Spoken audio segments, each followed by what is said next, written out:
अभोली विकास खंड के अंतर्गत मसूदी ग्राम सभा में बने गौ आश्रय का सचिव ने किया निरीक्षण। भदोही जिले के अभोली विकास खंड के अंतर्गत मसूदी ग्राम सभा स्थित गौशाला का आईएएस विशेष सचिव पशुधन विभाग के जोगेंद्र पांडे मौके पर होकर निरीक्षण किया।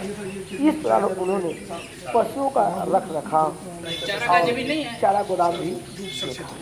उनके साथ मुख्य विकास अधिकारी यशवंत कुमार, सीबीओ डॉक्टर राजेश उपाध्याय, दुर्गागंज पशु चिकित्सा अधिकारी प्रभारी डॉक्टर राजेश कुमार, पशुधन प्रसार अधिकारी आलोक कुमार राठौर, ग्राम सचिव दिलीप कुमार यादव, ग्राम प्रधान प्रतिनिधि सोनू पांडे व सुरेश गुप्ता उपस्थित रहे।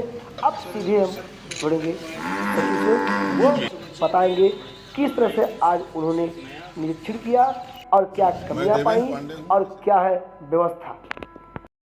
मैं देवेंद्र पांडे हूँ, विशेष सचिव हूँ उत्तर प्रदेश शासन में। आज आपने गौशालाओं का निरीक्षण करने के लिए भदोही जिले में आए। आप निरीक्षण करने का उद्देश्य क्या है? देखिए, यह है कि निराश्रित गोवंश सरकार की प्राथमिकताओं में से एक है। तो निराश्रित गोवंश का संरक्षण समुचित तरीके से हो और निराश्रित गोवंश से किसानों को समस्या ना हो, खेतों में किसानों गिर ना जाए और जो हमारे गोआश्रय स्थल बने हुए हैं उनकी व्यवस्था समुचित तरीके से हो, इसका ये उद्देश्य था। इसमें सरकार ने 2-3 चीज़ें किया है। एक चीज़ तो ये किया है कि हम लोगों ने एक गोआश्रय पोर्टल बनाया है। तो पोर्टल के माध्यम से अब अगले महीने से प्रत्येक माह समस्त गोआश्रय स्थलों को सरकार से अनुदान मिलता है 30 रुपया प्रति जानवर प्रतिदिन का, वो पैसा आएगा। साथ साथ जो हमारे सहभागी हैं जिनको हमने सुपुर्दगी में गाय दिया है, तो माननीय मुख्यमंत्री सहभागिता योजना के अंतर्गत जो हमारे लाभार्थी हैं उन सभी हमारे सहभागियों को भी प्रत्येक माह उनके खाते में पैसा हम भेजेंगे।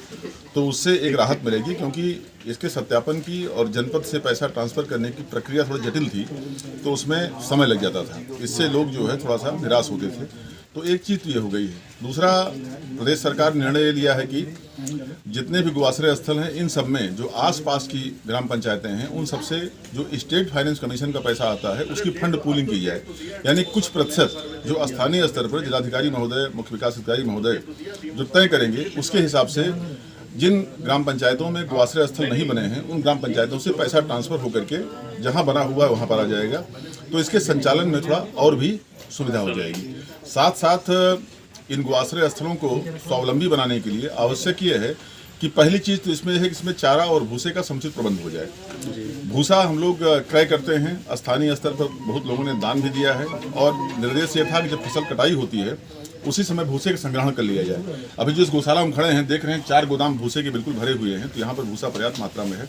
लेकिन हरे चारे की समस्या होती है, तो इसके लिए अभी एक जीओ जारी किया गया है कि 11 जुलाई से लेकर के 25 अगस्त तक 45 दिन का एक विशेष अभियान चलाया गया है, जिसमें जो चरागाह हमारे हैं जो कहीं कब्जे में हैं या कहीं पर कुछ अनुपयोगी हैं, उन सभी को अगर अवैध कब्जे में हैं तो खाली कराया जाए और साथ साथ अगर वो अनुपयोगी हैं तो वहाँ पर नरेगा योजना के अंतर्गत वहाँ पर ज़मीन का विकास करके वहाँ पर चारा बो दिया जाए। जब चारा बो दिया जाएगा तो इन जो गोवंश यहाँ पर रखे हुए हैं इनको हरा चारा मिलेगा। तो एक चीज़ ये है, आगे कालांतर में इसमें योजनाएं इस तरह की हैं, इनके गोबर का, इनके गोमूत्र का, इनका सब चीज़ों का सदुपयोग हो।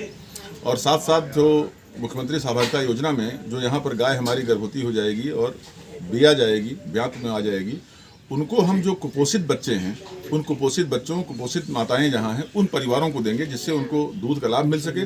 साथ साथ 30 रुपया पर डे उनके भरण पोषण के लिए देंगे। तो ये सारी चीज़ें हैं जिनको लेकर के प्रदेश सरकार बहुत ही संजीदा है किसानों की समस्याओं के प्रति, कि उनका खेत न चरे। और जो निराश्रित गोवंश की समस्या है, इन समस्याओं को लेकर के पूरे प्रदेश के 18 मंडलों में सारे वरिष्ठ अधिकारी भेजे गए हैं, जो जा करके लोगों से बात करेंगे, आप लोगों से बात करेंगे, जनप्रतिनिधियों से बात करेंगे, आम जनता से बात करेंगे, उनकी समस्याओं को समझेंगे और इसके निदान का प्रयास किया जाएगा। जैसा कि आप यहाँ पर अभी उपस्थित हैं, इसके पहले मैं रमईपुर गांव में गया था, वहाँ गोआश्रय स्थल गया, वहाँ काफ़ी गांव के लोगों को इकट्ठा किया।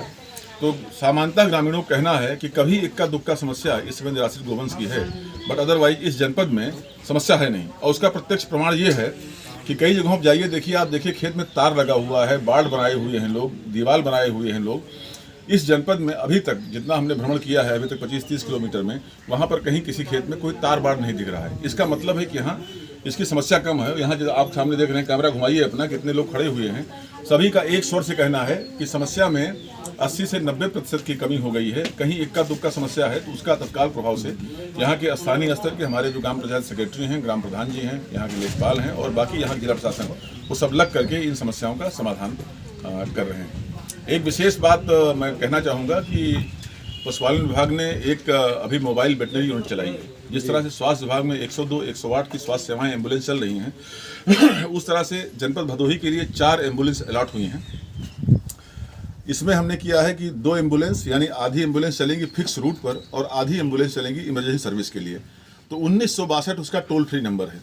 आपके माध्यम से मेरी अपील है समस्त जनपद वासियों से कि अगर किसी को जानवर संबंधी कोई समस्या हो, कोई जानवर रोगग्रस्त होता है, किसी को इमरजेंसी होती है, तो 1962 पर 1962 पर कॉल करें और हमारी इमरजेंसी सर्विस की एम्बुलेंस आएगी और आकर के उसका समुचित उपचार करेगी, इलाज करेगी।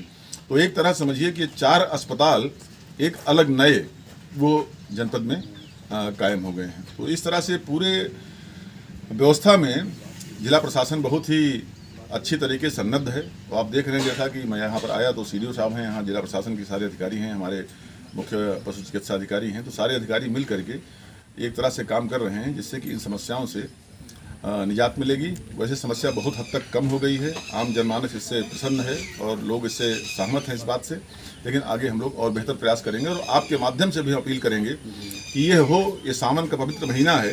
सावन के महीने में जाकर के नंदी को पूजते हैं, नंदी का चरण स्पर्श करते हैं, तो लोगों से अपील भी ये है कि जानवर को छोड़ना कम कर दें तो समस्या अपने आप समाप्त हो जाएगी। बहुत बहुत धन्यवाद।